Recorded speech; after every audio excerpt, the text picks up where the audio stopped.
Good morning. আমি আবারও চলে এসেছি একদম সাধারণ একটা রান্না নিয়ে, মিষ্টি কুমড়োর ডাঁটা।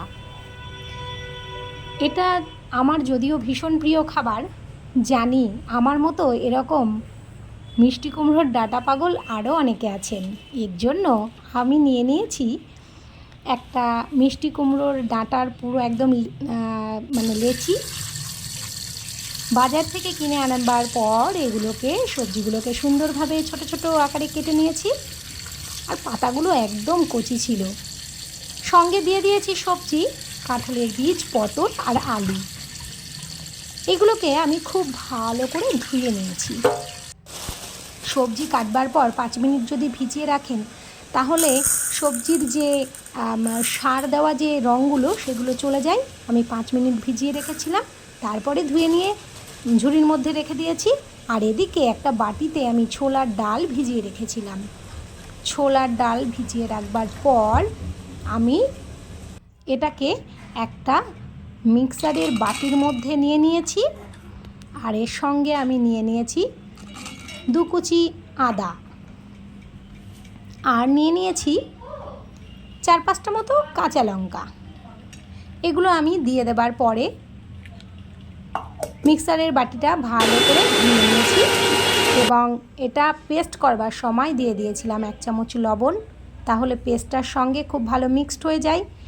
এবার আমি গ্যাসে কড়াই বসিয়ে নেবার পর কড়াইয়ে তেল গরম করতে দিয়ে দিয়েছি, সরিষার তেল। বড়াটা সরিষার তেলেই আমি ভেজেছি, আপনারা চাইলে সাদা তেলেও ভাজতে পারেন।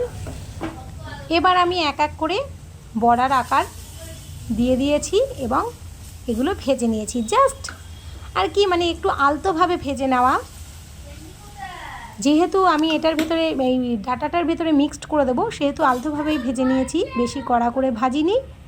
এবার আমি এদিকে একটা চাটুর মধ্যে আমি দিয়ে দিয়েছি 1 চামচ জিরে, গোটা জিরে, সেটাকে একটু হালকা ফ্রাই করে নিয়েছি। এর মধ্যে দিয়ে দিয়েছি 4-5টা লঙ্কা। এদিকে বড়াগুলো ভেজে তুলে নেবার পর আমি কড়াইতে দিয়ে দেব 5 ফোড়ন, তেজপাতা, শুকনো লঙ্কা।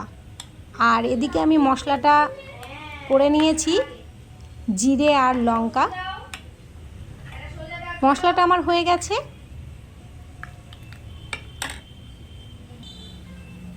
মশলার মধ্যে আমি মিশিয়ে নিচ্ছি 1/2 চা চামচ হলুদ গুঁড়ো আর 1/2 চা চামচ কাশ্মীরি লঙ্কার গুঁড়ো।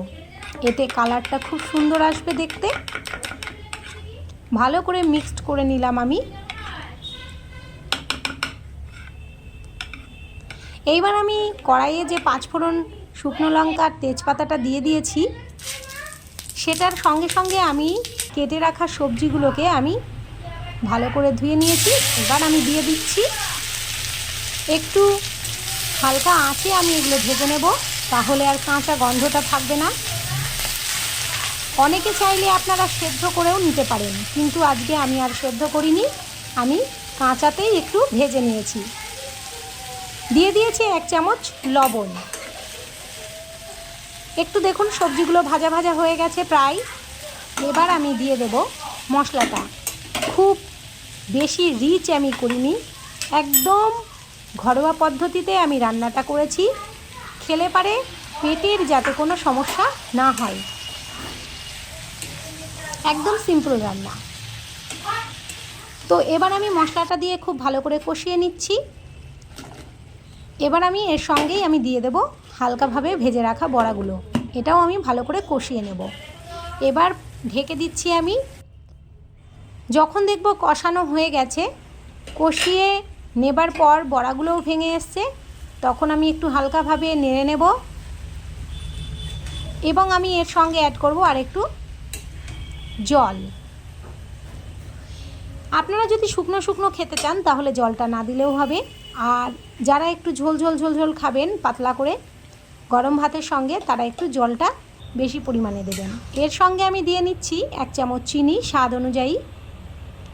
একদম রেডি রেসিপিটা।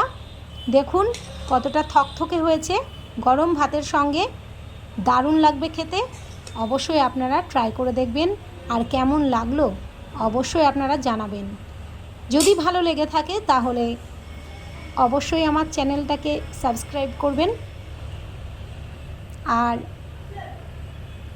চ্যানেলটা দেখার জন্য আপনাদেরকে অসংখ্য ধন্যবাদ। সকলে ভালো থাকবেন, সুস্থ থাকবেন। টাটা।